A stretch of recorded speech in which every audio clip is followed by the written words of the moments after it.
What is up, guys? Welcome back to the channel. This is the Cinema Review. My name is Scott. Today we're going to be doing a fun one. We'll be ranking the MCU Marvel villains. I'm a big Marvel fan. I'm sure a lot of you guys are as well.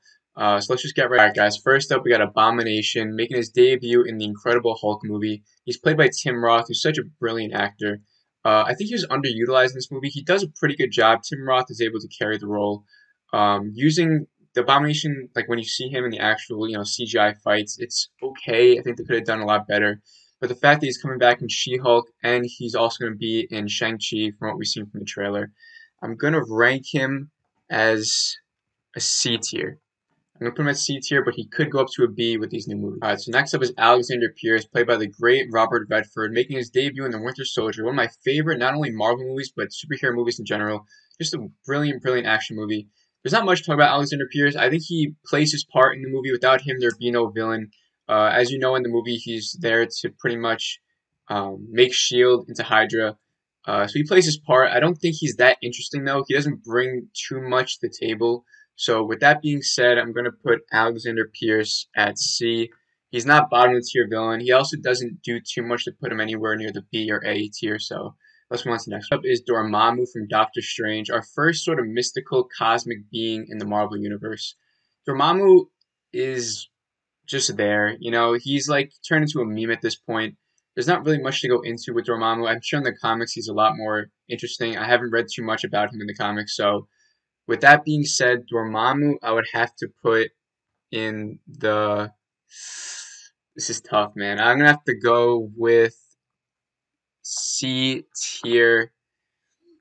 I don't know if there's enough to put him at D.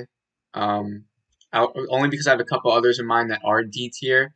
I don't think Dormammu was... I don't get mad at Dormammu. I'm not watching. I'm like, oh, this villain's terrible. He's just there, Maybe I haven't watched Doctor Strange in a while, but again, nothing too interesting. So, on to the next one. Next up, we got Ego the Planet, the father Star-Lord, making his debut in Guardians of the Galaxy Volume 2, played by the phenomenal Kurt Russell. I love Kurt Russell. I'm a big fan of him. When I heard he was going to be in this movie, I was ecstatic. The whole movie, I loved how they played in the father-son relationship. I'm a sucker for that kind of stuff. And Kurt Russell, I think, did a great job.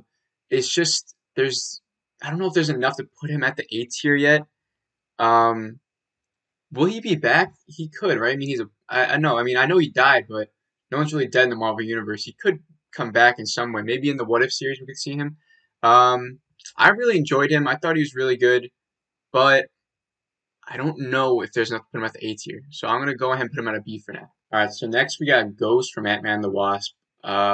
This one might be a little harsh. I don't care for this film. I think she falls pretty flat. I don't like the character at all. She literally shows up like halfway through the film. We're supposed to believe that she's angry about something because they did something to her body, and now she can like teleport through walls, whatever she can do. I didn't care for it, What's her name? Her name's Hannah John Kamen. I recognize her from a couple of things like Game of Thrones. I think she's in Star Wars: The Force Awakens. I'm not knocking on the actress at all, but just the character seems so lackluster, and I didn't care at all. So because of that, I'm gonna go and put Ghost at the D tier, our first D tier. We got it out of the way. Let's continue. Going kind of fast with these villains, but there's a lot of them. I don't want to keep you guys here for more than like 20 minutes. So next up, we got Justin Hammer from Iron Man 2, played by one of the most underrated actors out there, Sam Rockwell. I really love Sam Rockwell. I've been watching a lot of his movies more recently. He's just phenomenal, and this one he's just charismatic. But they just don't use him enough, and he's not really in it enough. And this movie the villain is more like Mickey Rourke's character. You kind of forget even about Sam Rockwell in this. I think he's set to return, right? I think Justin Hammer's set to return in something, so that's exciting to see him back. But because he's not utilized enough, I'm going to put him at the C tier. I'm going to put him in front of Abomination, because I think he deserves it. Alright, next one. Alright, so now we got a really good one. We got Hela, who made her debut in Thor Ragnarok. She's the sister of Loki and Thor. It is a little weird how, like, we get through, like, 2.5 phases of the MCU, and then all of a sudden it's like, oh, and Thor and Loki also have a sister named Hela. But they do it in a way to where, she was good, and she fought with Odin, her father, and then all of a sudden she became evil, and she got castrated, right? So I love how in the that one scene of where the whole temple falls down, and the painting breaks apart, and we see that Hela was with Odin, and she was part of the paintings, right? So I love how they give her more of a backstory. We get to learn more about her. She's actually very threatening, and I just think because Thor Ragnarok is such a well done movie, it just elevates her character as well. She's played by the great Kate Blanchett, who is a phenomenal actress. I've seen her in a lot of things like Lord of the Rings and Carol. She's probably her best role in. So all that being said, I'm gonna go and put Hela at A tier. Played by Jeff Bridges, who made his debut in the first Iron Man movie. I really love Jeff Bridges. I love how he plays his role in this one. He's a lot more demeaning and intimidating, something that we don't get to see in The Big Lebowski. He's a lot more laid back, what's up, dude. In this one, he takes on a whole different sort of role, and I loved it. I think he was really cool. The only thing that holds him back is that the script doesn't use him as well as they could. A lot of the movie, it's like half it focuses on Ironmonger, and more of his character's motivation comes at towards the end of the movie. A lot of the movie's focused around Iron Man and the terrorists from Afghanistan, which kind of bored me. The Afghanistan terrorist villains. I kind of wish they focused more on Ironmonger in that movie. And even towards the end, the action fight between Iron Man and Ironmonger, it's not that memorable. You remember that there's like a highway fight, and like Ironmonger picks up the car and throws at him, and then they go up into the sky. Remember that? And it's because the suit can't handle the temperature. His suit like freezes, right? I think Jeff Bridges does really good. I think the character could have been done a little bit better, but I'm gonna put him at the B tier with Ego. I'm actually gonna put Ego in front just because I like him a little bit more. All right, so next one, I'm gonna butcher this name, is Caecilius, played by the phenomenal actor of Mads Mikkelsen. So Doctor Strange, I said, is a movie that I haven't watched in quite some time. I mean, it's probably only been last year. I kind of run through these Marvel movies every single year. But Caecilius is not memorable at all. I mean, there's two villains. We got Dormammu and Caecilius in the movie. But the fact that Mads Mikkelsen is playing a villain and he's not memorable gets me really angry. It kind of gets me pissed off because they could have used Mads Mikkelsen in either such a better role or even use him better in this. So I know this guy dies in Doctor Strange. I hope he somehow comes back just because they need Mads Mikkelsen in a more prominent role. But because I can barely remember any sort of dialogue he even has in this movie, I'm going to put Caecilius at the D tier in front of Ghost just because it's Mads Mikkelsen. On to the next. So next one we got Killmonger, played by Michael B. Jordan. You already know where this one's going to go. I'm going to do it right away. Killmonger's going right in the S tier. Michael B. Jordan puts on a great performance. Killmonger's motivation is real, and it goes back to the times of slavery, and the dialogue he says is pretty powerful about it. His suit looks great. He plays the role great. His story is phenomenal. I'm excited to see him in What If. The way his character ends is beautiful. One of the best scenes in MCU. Killmonger is top tier villain. So I'm going to go and put him in S tier. There's a couple that are better than him, but you can't deny how great of a Marvel villain Killmonger is, especially because of the other ones have been so lackluster. Next up, we got Loki making his debut in Thor. We saw him in Thor 2, main villain of Avengers. He's been with us ever since now the new series of Loki out on Disney+. The best Marvel show, in my opinion. Loki has turned into the best or second best Marvel villain. It's up to you. You can't deny how great he is. Let's get this one out of the way again. Loki's going right at S tier in front of Killmonger. I think this TV series made us connect with him a lot more, which is hard to say because I think his character development from the first Thor and the Avengers movie is kind of the same character up until Infinity War, where we see him redeem himself and try to kill Thanos. Just great character development, especially in Thor Ragnarok. We get a lot of that. And then in Loki, it's like we get the 2012 Loki, but they're able to still give us all that character development in one episode, which is one of my quarrels with the show. There's not much character development in the actual TV series of Loki, but the character of Loki for this video, the fact that there is such good character development for the whole MCU, makes him top tier. And I think we all love Loki now, so he's got to go with S. All right, next up is Malekith from Thor: The Dark World. Let's just get this one out of the way. Dude's the worst Marvel villain out there. Thor: The Dark World is not a good movie. It's not bottom of the barrel in terms of movies in general. It's not totally trash. It's watchable. And people say it gets overhated. I think it gets deservedly hated. It's boring. I don't like it. This Malekith villain is stupid. This Dark Elf is dumb. I don't like it. I think it's stupid. I think it's dumb. I don't like him. And that's it. On to the next one. Next is Red Skull making his debut in Captain America: The First Avenger. This one is tough. I think Red Skull was a really good villain for Captain America. I enjoyed his character a lot. The fact that he comes back in Infinity War as the keeper of the Soul Stone just elevates his character to a whole nother level that I really, really loved. And I don't think we're done seeing Red Skull yet. I don't think so. I don't know about that whole. I don't think it's a rumor like this theory that we may get a Captain America show where he's putting all the stones back. Since if he did go to Red Skull and he gave the Soul Stone back, it's kind of like that soul for a soul, soul for a soul. Like, could we get Black Widow back? I don't know if we're gonna go that route. I think it'd be really cool, but I do think we'll see Red Skull again in some capacity. So that being said, I'm going to go and put Red Skull at the A tier behind Hela. I really like him. I think he's pretty cool. And I hope we get to see him again soon. Next up is Ronan. This is another weird one. I like him, but I don't know if it's because I really love the Guardians of the Galaxy movie and he just happens to be in it, so I associate like that happiness with him. But in that Guardians movie, he kind of like just screams, right? And he's just kind of like, there's like one cool scene where he's talking to Thanos, and we're like, oh shoot, Thanos is the first time we've seen him since 2012 Avengers, and you think like, oh my god, this guy Ronan's gonna go up against Thanos, like he's pretty cool. But he only shows up in a few scenes in the movie, and then obviously towards the end with the dance battle, he's like, oh, what are you doing? It's kind of funny. But I kind of really want a little bit more. So once he was announced to be in Captain Marvel, I was like, oh, that's some more backstory we can see for this villain. But he showed up for like what, like one scene in Captain Marvel, so there wasn't enough there to really elevate him. So for that being said, I'm gonna go and put Ronan at C tier, but the first on the C tier in front of Justin Hammer if I can do it.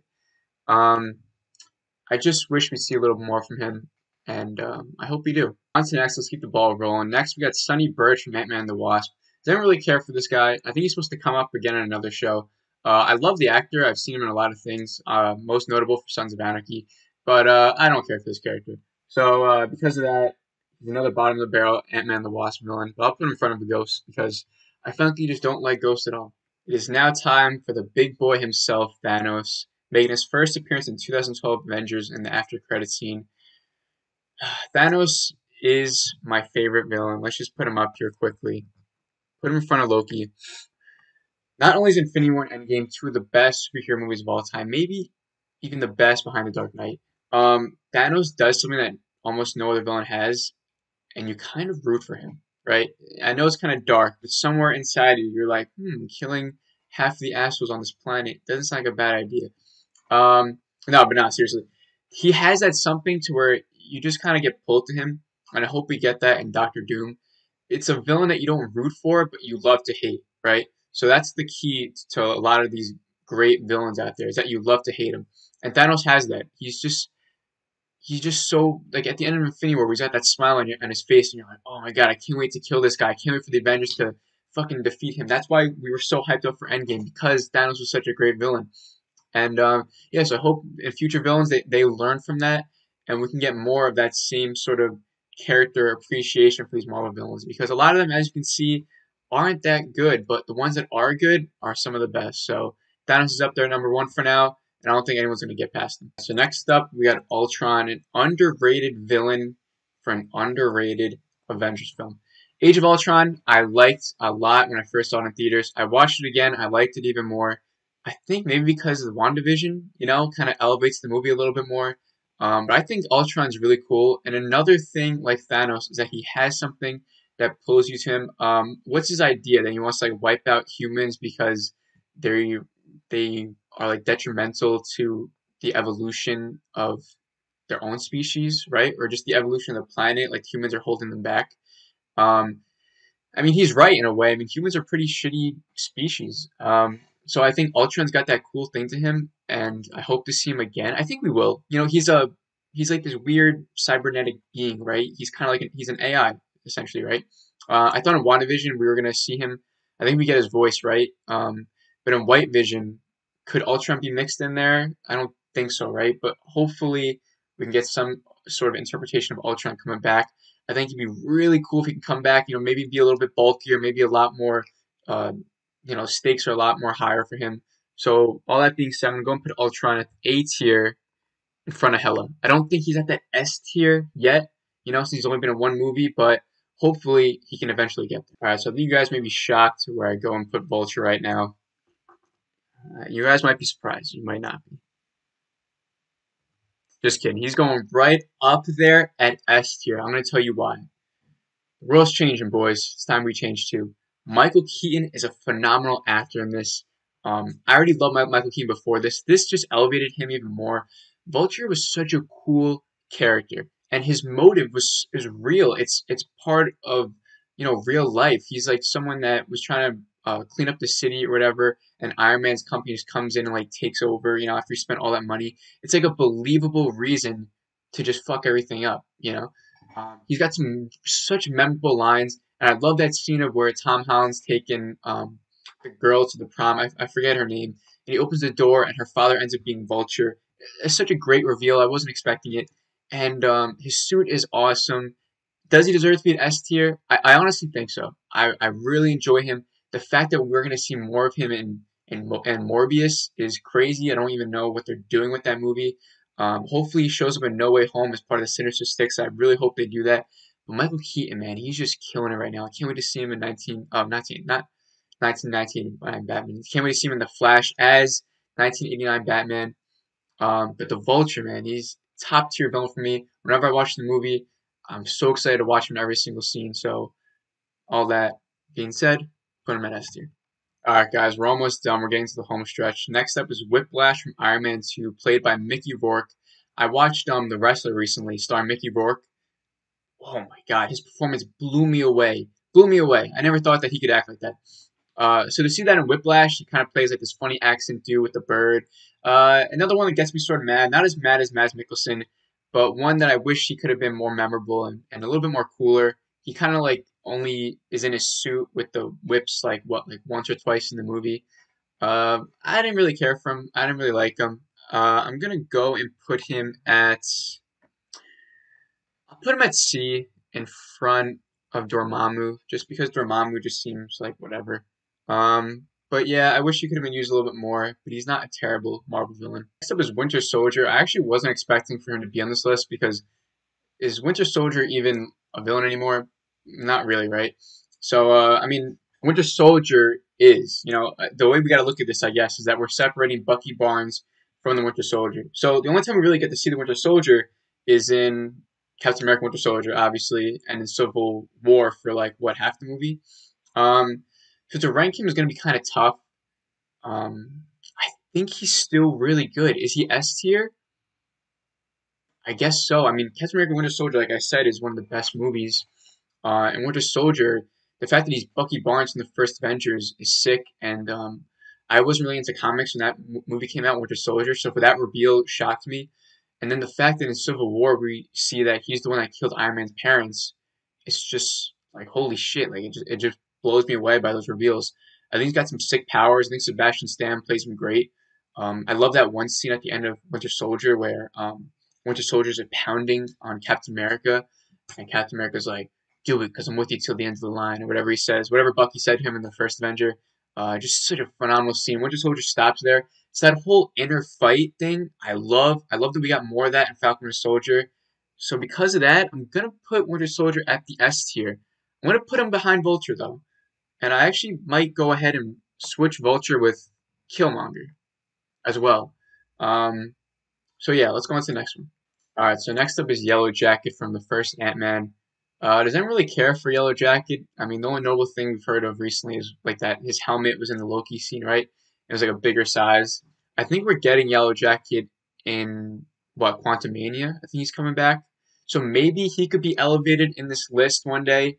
But for right now, I mean, he's really not that memorable in the movie. The fight scene at the end is cool, but that's not really because of his character when they're at the miniature and they're fighting in the train tracks in the little girl's room.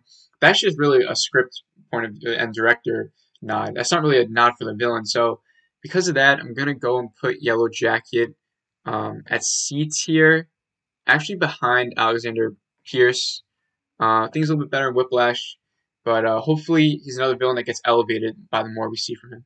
The last two, we got Jan Rog, played by the great Jude Law, another actor who's not utilized enough in the role he was given.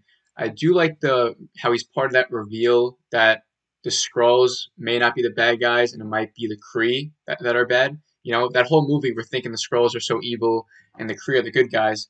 Meanwhile, Jan Rog, was a bad Kree. So it just shows that neither side is right. There's good guys on one side, there's good guys on bad sides. I'm sure in the Secret Invasion we're gonna see that yeah, some Skrulls are good, but there's also a lot of bad Skrulls as well. Um, so yeah, I think Jude Law is a really good actor. I think Jan Rog isn't memorable at all. So because of that, I'm gonna go and put Jan Rog at C, like last C. He doesn't annoy me. I'm not like watching Captain Marvel and I'm like, oh my god, like at Ghost I get mad about, stuff like that. So he's not annoying to watch. He's fine, but like, who cares? All right, so last up we got our man Zemo, who became a meme and a fan favorite villain because of Falcon Winter Soldier, all because of that dance scene, really. But his whole character really does take a change in that show, and it really does elevate him to a different tier, I believe. Um, so we first see him in what Civil War, and he's already really good there because he's playing on really making the Marvel heroes fight each other, which is really cool to see, and he's the whole reason behind that stuff.